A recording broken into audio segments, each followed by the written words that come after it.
All right, well, great to see everybody. I'm David Ezer, Vice President of Programs for Jewish Funders Network. And thank you all so much for coming to today's program, Israel's Education System, a roadmap for North American funders. We're very honored to have with us today philanthropist Danna Azrieli, co-chair of the Azrieli Foundation in Israel, and Dan Ben-David, president of Shoresh Institution, as our speakers. Forgive me for having the mask around my neck here. I am actually on site shooting for the upcoming virtual conference, and this is the first time I've been around other people in over a year. And I will be going back off camera shortly, but I just wanted to let everybody know that we hope through today's program to help provide an overview of the structure and the workings of the Israeli education system in all of its complexity as an aid to donors who seek to be involved in this challenging and fascinating area of philanthropic work. We'll have presentations today from both speakers first, and then a good amount of time for open conversation and questions from all of you. But if any questions occur during the presentation portion, please don't hesitate to drop them in the chat. Probably best if you wouldn't mind everybody muting for the time being. And let me introduce our speakers. Professor Ben-David founded and heads the Shoresh Institution for Socioeconomic Research and is a senior faculty member in the Department of Public Policy at Tel Aviv University. He has been a research fellow at both the Center for Economic Policy Research in London and the National Bureau for Economic Research in Cambridge, Massachusetts, and has served as an advisor to the World Bank and the World Trade Organization. And Danna Azrieli hardly needs an introduction in this room, but she is the chair of the largest publicly traded real estate company in Israel, co-chair of the Azrieli Foundation in Israel, and a very long-standing JFN member. Danna, happy to begin with you, and then we'll hear from Dan.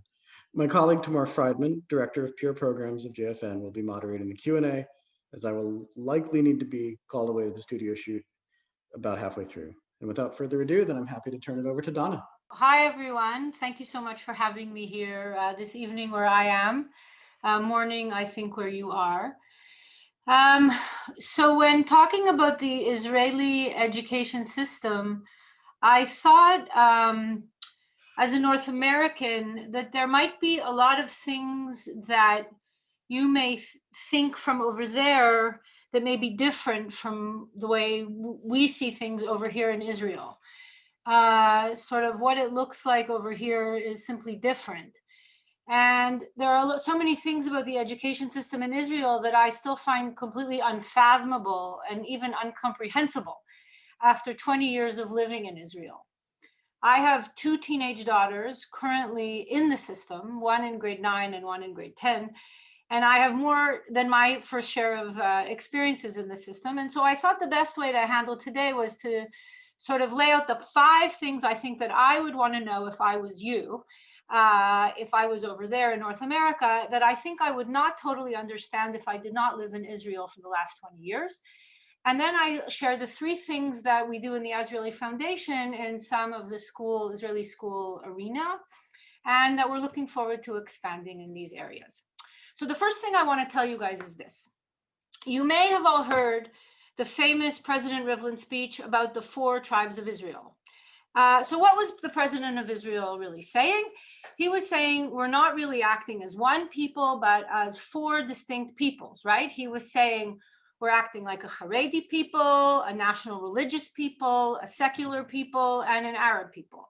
And if we're not careful, and if we don't find a way to act together as a country of brothers and sisters, that we're going to find ourselves in trouble. Well, the Israeli education system is actually, in my opinion, a direct reflection and, in fact, a perpetuator of these 4 tribes. There is not one national education system. There is 4 educational systems. There's a Haredi system, a national religious system, a secular system, and an Arab system. And each one gets its budget based on political considerations and not necessarily educational considerations. So my point is, when you're sitting over there, to understand what's happening over here, you need to know that there is not one core agreed upon national curriculum that is unified for these 4 systems. And once you understand that we're not really talking about one Israeli system, you already understand that there is no way to talk about the Israeli school system without also having, in many ways, a sectorial conversation about the Israeli population. So that's my first thing that I would want to know if I was you. The second thing that I think I would not understand is that there are actually no real private schools in Israel. They simply barely exist. A few have tried. I mean, some pop up here and there and kind of exist, but there is no real support of them by the government. And some kind of pop up but don't survive very long because there's no real support for them or population to pay for them for very long. In addition, of the 2,000 or so public schools that do exist in Israel today, and I'm using round numbers, about 50% of them are public schools, and the other 50% are not really part of the public system. And of the 1,000 schools that are not really part of the public system, about 70% cater to the Haredim that do not teach a core curriculum in math or English. And of the 1,000 schools that are part of the public system, 70% are operated by municipalities, and about 30% are operated by educational networks. So if I was you, I'd be like, well, what's an educational network? So an educational network is similar to the charter schools in the US in that it receives public funding but operates independently. And in Israel, and many of you have heard these names, the network receives public government funding but also uses philanthropic dollars to help in programming. And the names of these educational networks are organizations like Ort, Amal, Amit, Darka, which the Azrieli Foundation supports. And there are smaller ones too, like Branko Weiss, Meitarim, and Tali. So to summarize, in the public school system, there's a mix of educational networks, municipalities that run schools, and then there are about half the schools that are actually outside the public school system. But there's one more notable difference that I think it's important for you to understand in North America, that's different between charter schools in the United States and networks in Israel. Charter schools in the United States can hire private teachers, whereas network schools in Israel must hire teachers within the teachers' union. That's a major difference. So my third point that I would want to tell you is that teachers that teach in these schools in Israel are often of varying quality. And teachers' unions dictate salaries to the teachers based on the numbers of hours they're paid, the numbers of years they're in the system, the level of education the teacher has. And it's very difficult to remunerate a good teacher for excellence. And once a teacher is in the system, it's very difficult to remove a bad teacher. But these teachers, good or bad, and this is something incredible when you come here from North America, are managing class sizes of between 34 and 40 kids as a standard. And any kid with even a little bit of a learning disability gets lost in such an environment.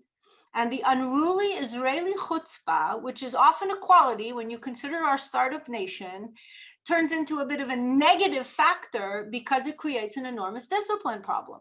So when you first come from North America, as I did, and you see these classrooms, you're like, okay, excuse me, when is the real school going to show up? Will somebody please tell me when the real classroom is going to show up, please? And what's amazing is when you start asking parents, excuse me, is this normal? When is the real teacher, when is the real classroom going to show up? What's amazing is the Israeli parents think it's normal, and they say that it doesn't really matter in elementary and middle school. Academics don't really matter. What's a matter is only social success in elementary and middle school. It can all be made up later when the kids get older. But I will say, but it's mostly luck of the draw, that when you have a good teacher, and this is important because I'm going to come back to it later, a quality teacher, even in a classroom of 40 kids, there's a direct correlation between the class and the child's success. And the problem is that it's often just pure luck. My fourth point is that the principal of the school often, and I've seen it for sure in our philanthropy, really sets the tone of the school. And from my experience with the Darka network, where we invest a lot of time and energy in creating the best and most qualified principals or headmasters, whichever word you use, makes an enormous difference in the quality of the school in Israel.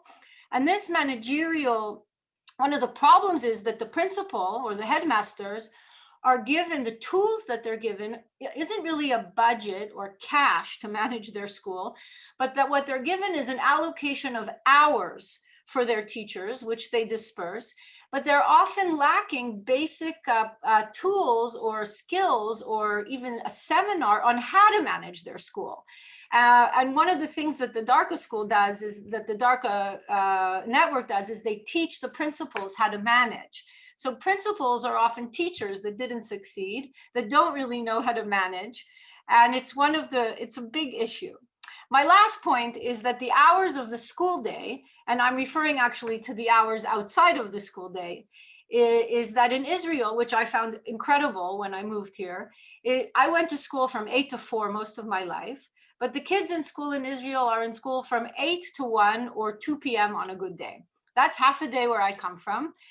But that's a normal day in Israel. On Tuesday, it's a short day because you're supposed to go to youth movement. It's left over from Shomer Tza'ir or the youth movement day. And Friday, you're in school till 11 or 12 before you prepare for Shabbat. But what does that mean? That means that on a regular day, kids are spending 6 to 8 of unprogrammed hours outside of school, which is a lot of unstructured time. And this is really where the socioeconomic difference takes effect. And when the programs that many of us as donors are asked to support take place, because of a lot of the long hours that need to get filled with what I call programitis, because we as donors are asked to pay for extra math, extra English, extracurriculars, activities, and academic and character building activities, which schools are leaving as a void because they're not doing their jobs. So those are my 5 things. What are the 3 things the Azrieli Foundation has focused on so far in trying to impact education in Israel? The 3 ways is through the giving of programs that focus primarily on teacher training, be it through the fields of science, technology, engineering, and math, through STEM education, innovative teaching technologies, personalized methodologies, social and emotional learning techniques, Jewish education for educators. But the message through all of this giving is always teaching teacher education generally, teaching the teachers, because our point was that it sort of crosses the geopolitical divide, and we feel that support for teacher training programs gives to the most important areas that makes a difference in student lives. And it places an emphasis not only on education, but on vocational training, which we also see as a middle-class mobilizer, which has double importance for us. The other way we give is through the DARCA network, which supports students in the periphery with a strong emphasis on principal training and on instruction and support from the DARCA teams. And this also places a strong emphasis on leadership in the schools, which we think is key and trickles down all the way to the students, including to their behavior in the classrooms and how teachers feel empowered to teach and to support the students, where we can reach over 20,000 youth around Israel. And finally, we give support to pluralistic Jewish education, where we hope that by encouraging teachers and students to approach Jewish learning in a more respectful and less black and white manner, where we teach young people in Israel across the social divide about our shared heritage and our shared Jewish library, which belongs to all of us, that it's not the sole domain of the Haredi community, that with a more open attitude, this country will soon be, hopefully that attitude will soon become commonplace and we can be more united. And so those are the ways that we give, and we think we can make a difference and we can be more effective. And I'd be happy to start a conversation about any one of those subjects with all of you. And I'm sure Professor Dan Ben David can shed light on all of this with all of us. And those were my 10 minutes. I'm going to hand the Zoom square over to Professor Dan Ben David, and I'm sure he can shed more light on all of these topics in significantly more detail. Dan, up to you. Thank you, Dana. I'm going to try and do a share screen here, so hopefully I have that capacity. My name is Danny Ben David. I'm a macroeconomist at Tel Aviv University. Together with Professor Eyal Kimchi from the Hebrew University, he's a microeconomist, we established the Shoresh Institution a few years ago. Eyal and Cynthia Roslavsky, our Director of Strategic Partnerships, are joining me here today. You can see them on the screen. For the sake of efficiency, I'm going to be making the presentation, though the work is joint. It's Eyal and mine, and sometimes with other colleagues. So after the presentation, when we reach the Q&A, then both Eyal and I will be responding to questions relating to our research, while Cynthia will be able to respond to questions on the Shoresh Institution. So how can an economist begin a serious presentation on education if not with one of my favorite songs from the 1970s, with a title that I later found myself using both academically and in recent years publicly as well. It's not just a beautiful song, it's the kind of what this talk is all about. To the younger people who have no idea what I'm talking about, check it out and see for yourselves. A few words about Shoresh before we begin. We created Shoresh several years ago because of a fear, basically, of where Israel is headed, about the future of Israel. While every country has its challenges, some of Israel's root, Shoresh in Hebrew, and hence the name, they have existential implication. And our goal is to shift the policymaking and the public discourse that influences the policymaking to the evidence-based underpinnings that emphasize the big picture, where we were, where we are, where we're headed, what that means. And from an economic standpoint, education plays a vital role in determining everything from wages at the individual level to economic growth, income inequality, and poverty at the national level. As such, what we do at Shoresh is we spend a considerable amount of time examining not only the state of education in Israel, but also its socioeconomic impact on all of these issues. My focus today, I was asked to speak about the state of education, and that's what I'm going to do. To the extent that there's interest, we'd be happy to reconvene again and talk about education's socioeconomic impact. But finally, I would like to point out that all of the things that I'm going to present here appear in our publications. Everything that we publish is both in English and in Hebrew. It's all available on the Shoresh website. You have the address here on the screen. And our goal is to present the stuff in as clear a language as possible, to make it accessible to people who are not economists, because that's how you make a difference. And a new addition to our website, which might be relevant for the talk at hand, we added a few weeks ago, we began to add several hundred graphs as is from our work as JPGs that people can download. So if any of this stuff interests you, it's all on the website, be it in publications or in individual graphs. So much of the public discourse, not just on Israel, is often based on anecdotal evidence, which by nature is partial and misleading. The electronic, print, social media provide a steady stream of localized stories that tend to amplify the pre-existing beliefs, but do little to provide a robust, coherent picture. So if the phrase lies, damn lies and statistics was coined about a century and a half ago, just imagine the degree of misunderstanding and misinformation that we have in the age of alternative facts today. So the way that we deal with this issue at Shoresh is to provide as wide a perspective as possible, a wide and as deep as perspective as possible.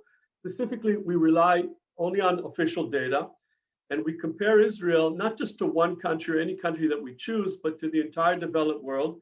In other words, you're going to see here graphs that show Israel compared to the OECD. The OECD is like the family of developed world countries, although, in other words, all the developed world countries are in the OECD, not all OECD countries are developed. So everyone can choose whatever country they want to compare with, but they're all there. And when we talk about time series, about trend, we begin in our work, we begin at the beginning of the data. We try to go with as long a time series as possible and look at multi-decade trends whenever such data is possible. Now, education data in particular show just how difficult it is to separate the wheat from the chaff. For example, if we were to look at how much Israel spends on education as a share of GDP, we're number one in the OECD. We have the highest expenditure in the entire developed world. So if you were just to look at this graph without digging a little bit deeper, you would say, money is not a problem in Israel. We are spending a lot of money on education, more than anybody else relative to our size. However, you need to take into account some other fact, like we have a lot of kids in Israel. In fact, the number of pupils, the number of children relative to population size is one of the highest among these countries. So we have to spend a lot of this money on a lot of kids. Therefore, a more relevant way of looking at expenditure is the amount spent per pupil. And if we have time, I'll go into that later and divide it up into the various aspects of the network. But I would like to focus on, to hone in a little bit more on something that Danna raised earlier. Seemingly, we have one education system, but in fact, we have four education systems. And if you look at the breakup of these systems, each one of them is pretty big. The Haredi system, the Haredi stream is 21% or over a fifth of the children in first grade. The Arabic speaking is just a little bit more, also over a fifth. And then you have the Jewish religious stream and the Jewish secular stream, which, contrary to what many people abroad think, the secular part of Israel, at least as among our children, is now a minority. It's just 42% of the first graders in Israel. There are other differences here, not just in funding, but also when you look at, for example, class size. Class sizes in Israel are in general very big. I'll return to that in a moment. But you also have differences between these streams. For example, the biggest class sizes are in the secular schools, averaging 28 kids per pupil in the primary schools. And then the Arabic schools, Arabic-speaking schools have large classes as well, smaller than the secular Jewish schools. And then it goes down all the way to the Haredim, who have the smallest classrooms. So we have basically four different streams running at the same time. And if I told you earlier that looking at education is a confusing business, well, here's some more confusion. On paper, we have one of the most educated societies in the developed world. The share of individuals with a tertiary academic education, we're number 2 in the developed world, which means number 2 in the entire world. Half the population in Israel, an adult population, has a tertiary education. If we look at another way of looking at this is the average number of years of schooling per person. And here we're number 3. So again, the people of the book are seemingly people who read books. We have a lot of educated people in Israel. That's the good news. Here's the bad news. None of that really matters, because when you talk about what influences our wages at the personal level or at the national level, economic growth and so on, what matters is, if you to paraphrase Abraham Lincoln, it's not the education, not the years of education, but the education in your years. And here you can see, for example, the relationship between the quantity of education and economic growth. 50 countries over 40 years. Education quantity here is measured by the years of schooling, what I just showed you a moment ago that we're really good at. There's very little relationship. However, if we replace quantity of education with quality of education, what do the kids actually know in math, science, and reading? These are from international exams, same countries. And you can see this is what makes the difference. This is what's important. And this is where we have a problem, because we have a lot of years of education, we have a lot of degrees, but what do our kids actually know? The most recent PISA exam was from 2018. If you compare Israel to the relevant developed world countries, this is the average of our children in math, science, and reading. But to be honest, it's not really the average of our children, because the Haredi children don't even study the material. Most of them don't even study the material, so they don't take the exam. So we can't really blame them on this result. Had they taken the exam, it would be even worse. But basically, you get a sense here of how each of the developed world countries is preparing their children for the future. And we spoke about the 4 education streams in Israel. So the Haredim don't teach the material, don't take the exam, but we have 3 others. How well do they do, and how well do they compare to these other countries? The secular education stream, the non-religious part, is performing above average, but not far above average. The religious schools are actually pretty bad in terms of the quality of knowledge that they impart to their children in math, science, and reading. They are below the majority of developed world countries. And the level of education that we give our Arab-speaking children in Israel is below many, many third world countries. Now, since most of you are from the States, you can see that the US over here not doing so well on average either, except that if you do a similar type of analysis for the US, you can divide the US also up into 4 groups. Whites, blacks, Asians, Hispanics. This is what the US would look like. So the Asians are literally off the chart. I mean, the 549 is to the right of whatever's on here. The whites are basically on average at the level of the Japanese and Koreans who lead the developed world. But then you have a huge disconnect. The Hispanics are way, way down here, even though the Hispanics do better than Israel on average. The blacks in the US do worse than the Israeli average, although they do better than the Arabs in Israel, who do better than the Haredim in Israel. So our extremes are pretty large, and we'll get to that in a moment. How problematic is the level of education that we give our Arab kids if you compare them not just to third world countries, but just to predominantly Muslim countries? 10 of these took the exam. Our kids, even though they're within a first world country, did worse than 9 of the 10 countries. That's the average. What about the disparity? What about the inequality in education? The same countries, what is the standard deviation, the average gap in these various topics? And you can see that we are heads and shoulders above everybody else. The gap between our children is the highest in the developed world.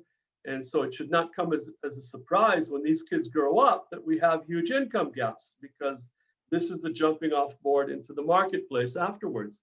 And the gaps here are amazing.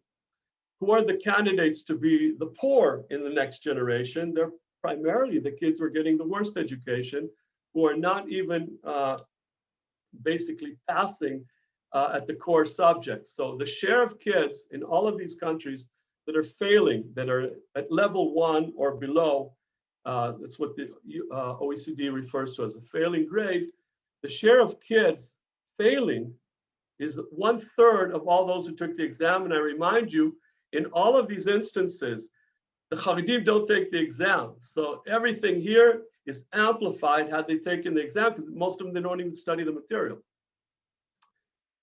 But even the top kids in Israel, the kids who are purportedly receiving the best education, those who are excelling, that's level 6 in the PISA exam, only 1.5% of our kids are at that level, which is below the majority of countries. And again, this is misleading, because this is 1.5% of all those who took the exam. The denominator doesn't include about 1/5 of Israel's children who are Haredim. So in general, this is even lower than what it seems here. In other words, at the very top, we have very, very, very few kids. And that has some important ramifications for the future. Where are we headed in terms of demography? So this is the breakup of the children in 2015, which is similar to what I showed you in terms of the breakup of the schools, where the Haredi kids are basically, the majority of them aren't even studying the core material. The Arab kids with achievements below many third world countries.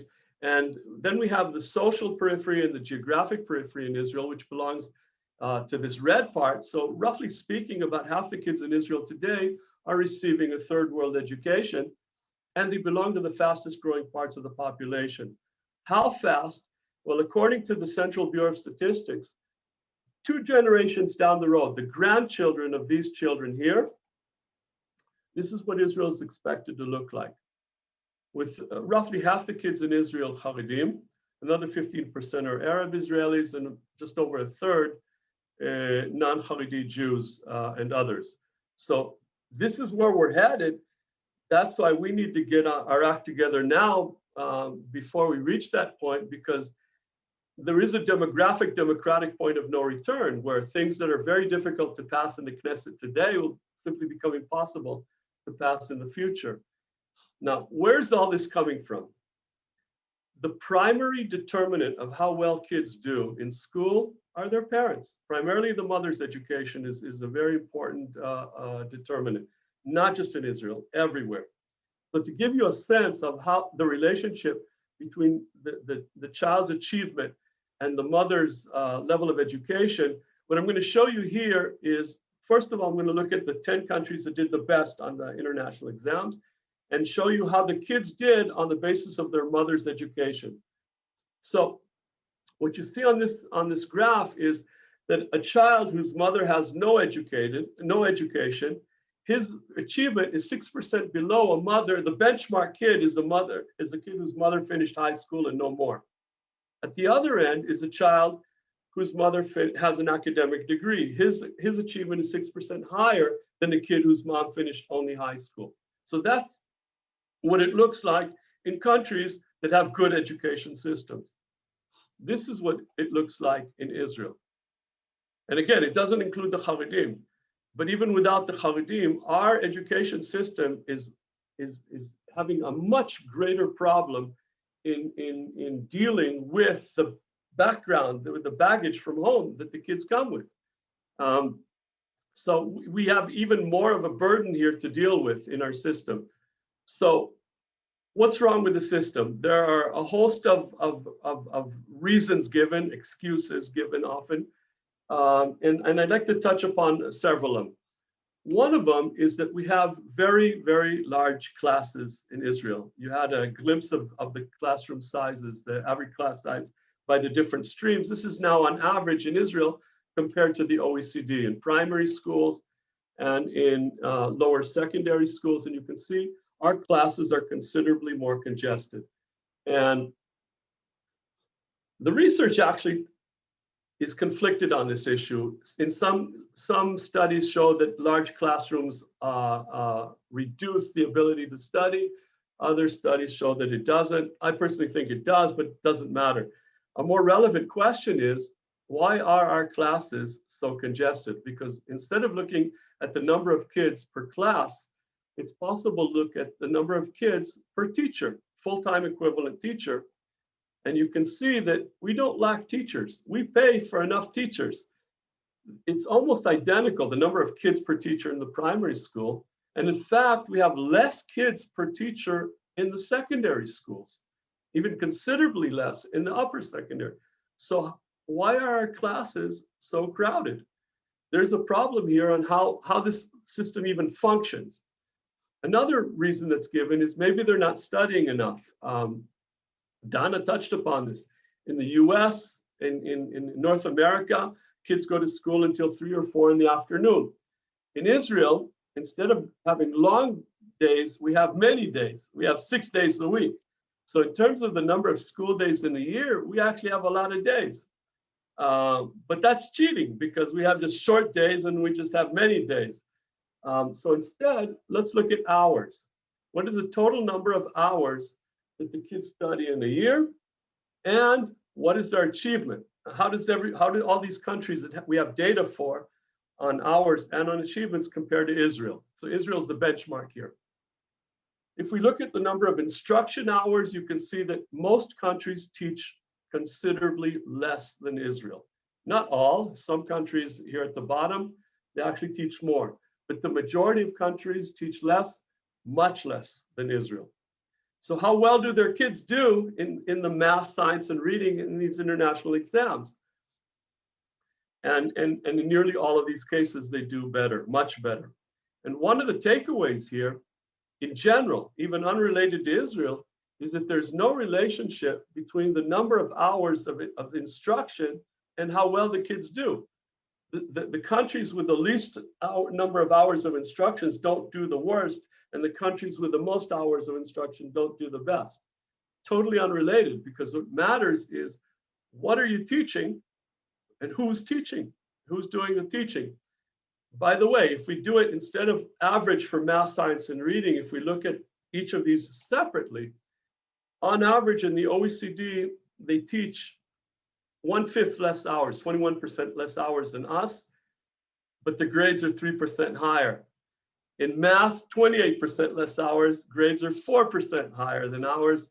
It's like The less they teach, the higher the grade, which is clearly not the takeaway that I want here, but clearly we are teaching a lot. We're paying for a lot of time, and we're getting really crummy results. Which brings us to the teachers. The majority of teachers in Israel are students who study education. And the vast majority of them study in what are called teaching colleges. These teaching colleges, 79% of the students study in teaching colleges, another 15% in non-research general colleges, and another 6%, that sliver, study at the research universities. In terms of their level of knowledge going into the institution of higher education, we have something in Israel similar to the American SAT. It's called a psychometric exam, which the kids here take. And the grade of this sliver, the ones who are studying education in the universities, is 603. It doesn't mean anything to you guys, but it's above 69% of all those who took the exam, which looks good, but it's not really anything to write home about compared to the other university students. In general, the education students at the university are not that good, but they look like rocket scientists compared to these guys and these guys, who in the teaching colleges, basically they perform below 61% of all of the people who take this exam, and the general college below 3/4 of the people. In general, the acceptance requirements for a teaching college, there are some 2,000 of them in Israel, the acceptance requirements for each of these colleges are below the acceptance requirements for each academic unit in each university in Israel, except for a few in the humanities. So to give you a sense of what our teachers know compared to what teachers in other countries know, just like the PISA exam is given for children, there's another exam called the PIAC that's given for adults, and among others, teachers. And we have here, what do the teachers who deal with literacy skills know, and what do the ones who teach math know? And the expectations aren't very high. We're not talking about knowing calculus or things of that nature. It's very rudimentary stuff. And you can see, first of all, one important outcome is that a country with good teachers in one area tends to have good teacher in the other area. It's a very strong link here. And these are the countries. We have second to the worst teachers in terms of literacy skills, and we have the absolute worst in the developed world in terms of math teachers. So we have a problem here. Now, one could say you get what you pay for. And if you look at Israeli salaries for teachers, so if I'm comparing teacher salaries in Israel relative to the average in the OECD, in a month, the teachers' salaries are very low in Israel, okay? 4 to 5% below. However, that's a bit misleading, because if you look at it, not in terms of month, but in terms of how much they actually work. How much they actually work is very difficult to measure for teachers, but we do know instruction hours, how much time did they spend in front of a class, which is comparable across countries. So if we look at teacher salaries per teaching hour and compare them in Israel to the OECD, but then there's something else going on here, because teacher salaries are not uncorrelated with living standards in a country, okay? Comparing teacher salary in Israel to the Philippines, you're going to get higher salaries in Israel just because everybody else in Israel on average is making more. Comparing Israeli salaries to the States, it's going to be lower. So you have to control for the average wages in the country in both cases, in Israel and in the OECD. So what I'm going to show you here is the hourly wage for teachers relative to the average wage in the country, in Israel and in the OECD. And as you can see, we don't really have a problem in terms of what we pay the teachers. Their monthly paychecks are low, but they actually work a lot less than they do in the West, which is one of the reasons, by the way, that you saw earlier that we have very congested classrooms even though the number of kids per full-time equivalent is actually very low, because our teachers don't work very much compared to other countries. It's more kind of a half-day job. They go home at noon, like Danna said, and that's it. And they teach very little. So in hourly terms, it actually is quite high. So I don't want to leave you in this kind of a conundrum, like, okay, is this the end of the world? No, we have problems here. And for many years now, I end my talks with this slide, okay, with a quote from Abba Eban, who said, men and nations behave wisely once they've exhausted all other alternatives. Okay, Abba Eban knew who he was talking about. That's us. Okay, so we're still in the stage of exhausting other alternatives. But at some point, when our back is to the wall, we generally do the right thing. And we have a lot going for us. And when you put aside what I just showed you, you need to also understand the other aspect. We are by no stretch of the imagination a third world country. Despite the fact that we have really crummy primary and secondary education in general, we still have some of the best universities in the world. And when you look at the ranking of Israel in these different fields, this was a study done by Wikius from the Technion, according to the number of citations per article. And you can, academic citations per article, and you can see that Israel in every one of these fields is ranked very high. Overall, number 10. The knowledge is here. We don't have to import it from anywhere. It's all in Israel. We just need to open the stop gaps and have this knowledge reach the kids and get our act together with how the system is actually functioning. And to put it in perspective, if you put all of the countries in the world that have data on GDP per capita, standards of living, and fertility rates, then what you'll find is, if you look at the 32 high-income countries, you can see that, well, first of all, there are big gaps in income between them, but they're relatively small families. The middle-income countries are, by definition, below the higher-income countries. Some of them have larger families. But by far, and this is important to point out, by far, the largest group is the very low-income countries, extremely poor countries with very, very large families. And look at how all of the countries in the world fit neatly into one of these groups, except for one, who hasn't really decided where we belong. Okay, we're kind of at the bottom of the developed world in terms of income with a lot of kids. And we are, if this is the US, we're kind of a weighted average between the US and Eritrea. Okay, we have a first world here, we have the startup nation, and we have all the rest. And that's untenable. And we need to get our act together here, because having a lot of kids isn't necessarily a bad thing. A lot of these other countries are growing old, well, all the problems that involves. But since we have kids, we need to reach these kids. They've been born. We need to reach them tomorrow morning. So the final slide, which I always end up, is this one, which is like our DNA. And this slide has everything that's bad in Israel and everything that's good in Israel in one shot, okay? They ask the kids in these international exams, do you understand even the most difficult material in math? And this is the share of kids that says that they do understand the most difficult material. Okay, so first of all, you can see that we're complete disconnect from reality. The kids that actually know the material, you see down here, Korea and Japan, they're not so sure that they know it. We don't even understand that we don't understand the material. That's how disconnected we are.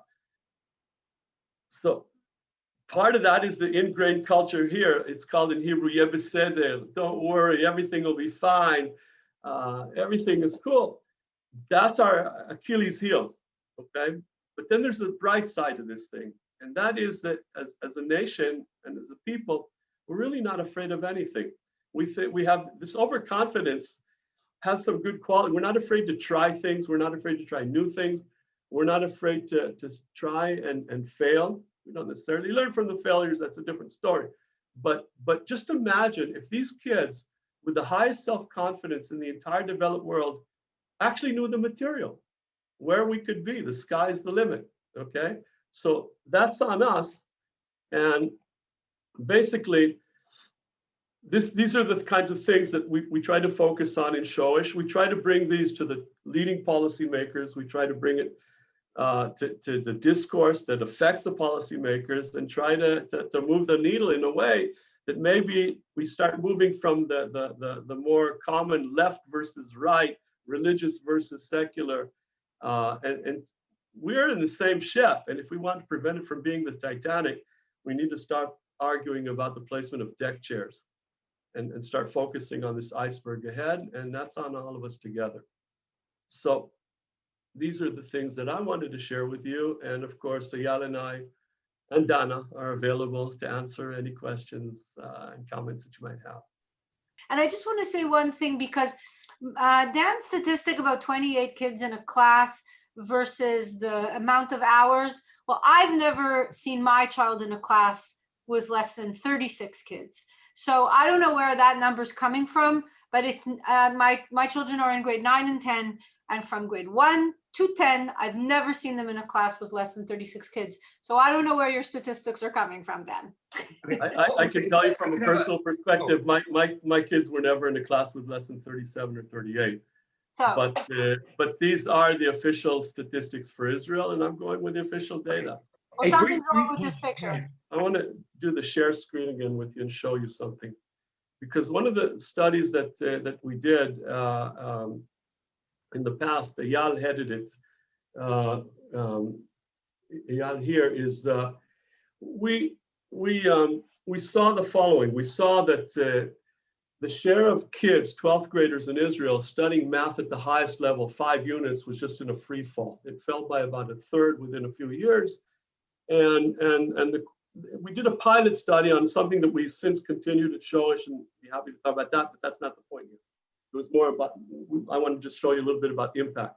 And the focus of Eyal's study here with Ari Horowitz was basically to understand, does it matter if kids study 5 units, which is the highest level of math, versus 4 versus 3, and so on?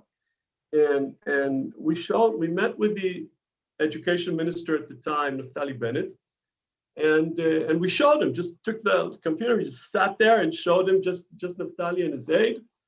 And one of the things that we showed him is this graph, which is basically what happens in high school and what are the wages 12 years afterwards. So these are the grades of the kids in high school at the highest level. And this is their hourly wage 12 years later. And you can see that the kids who were flunking at 5 units at the highest levels were earning roughly the same as the kids who were excelling at the 4 units.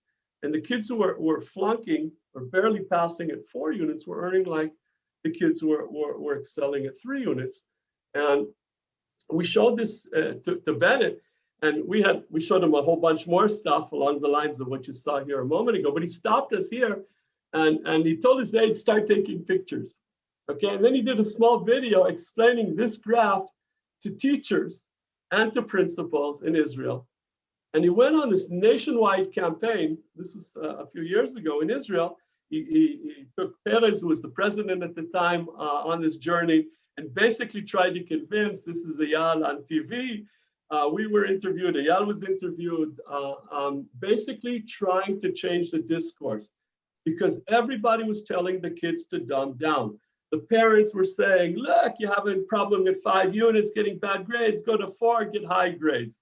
Be a big fish in a small pond. The teachers and the principals of the schools wanted to have only the top kids taking the exams so that they could show that their schools have the highest grades. So they're pushing down the kids. So everybody's doing something which is really bad for the kids and it's terrible for the country. And he just went on this nationwide campaign. And you can see it is possible to make a difference. If we can bring solid data and solid information and get buy-in from politicians. Of course, the main message was a reform of the entire system. This was his takeaway, which is fine, but certainly not just math and so on. But meeting these guys and having them, Bennett is considered more right-wing, Stav Shafir is left-wing. This is in my office. She's showing her supporters stuff. This is with the leaders of Blue-White. Lapid, in fact, would take the material and he made like a TED talk on this material. So they do receive it. They make some use of it. this is Avigdor Lieberman, and he asked us to brief his entire group in the Knesset. We do show them this stuff, and we do get it out in the press and so on. But that's where basically the leverage is, because if we can somehow get the discourse to shift to the root issues, to the Shoresh issues, to get the policymakers to understand that these are the long run issues that they need to focus on, that's where basically you're going to start getting changes. Because like you said, these are things that are at the national level, and only a government can change them, but only we, all of us, can influence the government. And again, to stop thinking in terms of agenda and start thinking big picture. But core curriculum today has been affiliated now with almost a left-wing agenda. People stopped seeing it as a unifying item, which it should be, and it's almost been affiliated now with a left-wing agenda, which it shouldn't be. So unfortunately, which it is not a political agenda, but that is unfortunately what it sort of turned into be. Well, I think it's on us to show what happens to kids who don't study that material when they grow up, because they won't be able to support a first world country. And then what happens? Not just to the, I have to say, to the rest of us. it is very shocking to see it in black and white, some of these statistics, and right, that can move the needle for people to more understand what's really going on. So before we close up, I do want to give our presenters both a few moments to, if you have a closing thought, or just a quick takeaway that you wanted to close this hour and change that we had together today. We can start with you, Dan. Me? Okay. Look, just everything that you saw here is man-made. I mean, we determined it with policies as a nation by the choices that we made when we chose the people that we chose. And what we're trying to do, again, at Shoresh, is to move the discourse from the very shallow and superficial discussions on TV or the politicians to drill down to the Shoresh issues, to the main issues, and start moving the discussion. I mean, people in Israel care about the future of Israel. I mean, we put our lives on the line to defend this country. And if we make it clear to as many people as possible that the future is currently unsustainable, I think that it's possible to get enough buy-in from a high enough number of people, from the left wing, from the right wing, from the religious, from the secular, all of the communities, basically. The Arabs, it's not Arab versus Jew here either. We all have a common interest here to basically improve markedly the education that our children receive, because that's the only way we're really going to save the country. I mean, it's not a sufficient condition, but it's certainly a necessary condition. That's one of the major things that we're trying to do at Shoresh. It's not the only area that we're looking at, but that's definitely one of the more important ones. My two takeaways or messages, or if I was to zone in, it would be that I really think that teacher training, I can't fix the whole system right now. I don't have the ability right now. So if we see the teacher quality make such a difference, and I'm talking about teacher quality in all sorts of ways, informal teaching, formal teaching, different ways of teaching, but teacher quality, teaching in the classroom, informal teaching, teaching in all sorts of ways, then I think we should think about ways to invest as donors in upping our game and how we improve the psychometric quality, improve teacher colleges, improve teacher education, try to up the game of our teachers in Israel. That's my one real takeaway. And my second takeaway, which I'm a bit, I confess, despairing that it became political here, and hope one day to lead a change in the subject in Israel. I confess I do hope to lead this, to be part of a change, is with regard to the core curriculum. I feel like it isn't a subject that should be political. I feel like it's basic, it's ABC, and it's the hope of our country in the future. It should be across the board, it should be non-sectorial, and it should be belonging to everyone. And I really believe that if any change is going to happen, there should be a core curriculum for everyone in this country, and it should be as obvious as waking up in the morning. And so those are my two takeaways of today. And if we can do anything to make a difference in this country, those are the two things I would do. And so that's what I would suggest we focus on. And we're doing some of that work through the DARCA network. Thank you very much. Thank you. Thank you to both the presenters. Thank you to everybody that participated. And hope to see you all again very soon as we continue to come together and learn together. Have a great day.